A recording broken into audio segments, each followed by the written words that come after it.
guys, how are you? Hey Rachel, how you doing?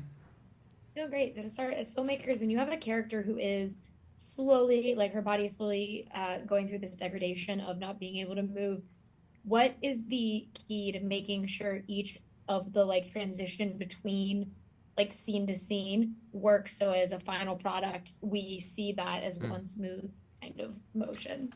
Well, we early on in prep, we worked with Kelsey. We actually had her speak with a friend of ours who was an anesthesiologist who talked through kind of like how a drug like this would actually work.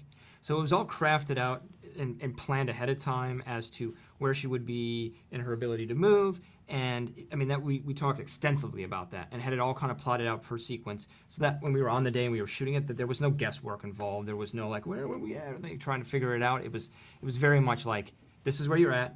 And then on Kelsey's part, it was just a lot of trust on her part to let us know if she's giving us too much or not enough. I mean, she had a moat with like basically just like eye blinks, and it was a pretty remarkable performance. So we really lucked out. Yeah. Yeah, and how when you have someone like Finn Wittrock, which I said to him, boy oh boy do I love when Finn Wittrock gets to be unhinged, Uh-huh. because he just so he had his nice rom-coms and then just monsters, and that's Yes. kind of his filmography. But when you have an actor who does kind of have that history of people who expect him to kind of go off Mm-hmm. the rails and be that kind of like teetering on insanity, Mm-hmm. well, not teetering, but you get what I mean. Yeah. Uh, for you guys, how do you make sure that like not only that you're honoring what he's doing as a performance, but you Mhm. make that specific villain different from things that people might expect of Finn, Finn Wittrock. Jeez. Yeah.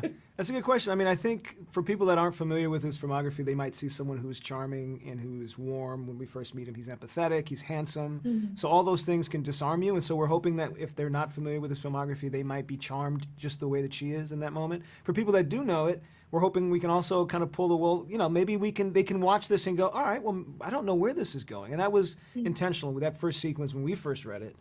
We were just wondering where this was going as well, and we developed it, and this was our initial concept. We developed it with the writers, but even they had us fooled. We didn't know where it was going.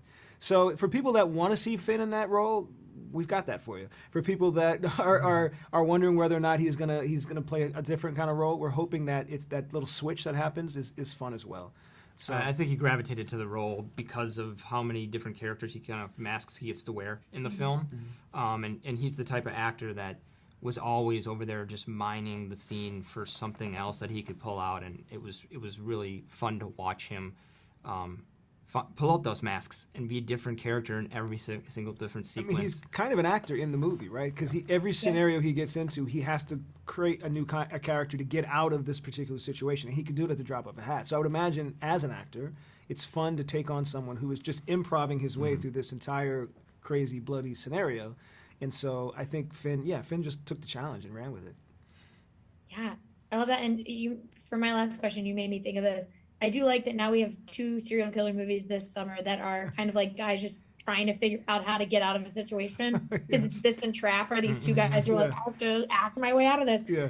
But what do you think is so fun for audiences about movies like that have these serial killers maybe not at the top of their game, but kind of fumbling, trying to like keep the illusion of?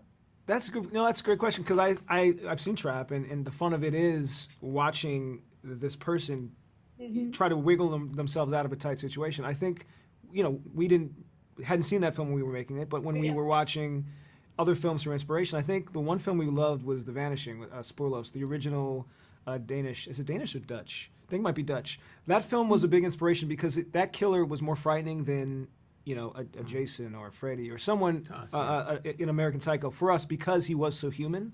And I think we loved and gravitated towards that, and it was just something that was just interesting about it. Because also you have to, entrap it in this film, you're watching the killer an awful lot. You're with them as well for a long time, and they just have to be interesting. And I think if someone were this indestructible Terminator, that's not as interesting. You want someone that is showing different sides and You want a killer that's fallible and feels real, to the extent that Finn is in the movie. And again, it was fun to watch him mine the Yeah. scenes and find those little bits that make him squirm his way out of a scene. Mhm.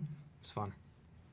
Yeah, I can't wait for everyone to get to see it. I do have to say before I leave, you said American Psycho, and I looked crazy because that's my favorite thing on Oh, this you do? planet. So I was Oh. like, and I was like, oh wait, no, I look nuts in this interview now. That is, But you look fine. Yeah. thank you guys for talking with me, and I can't wait for everyone to get to see Don't Move. All right. Thank you. Thank you so much. Thank you All guys. right.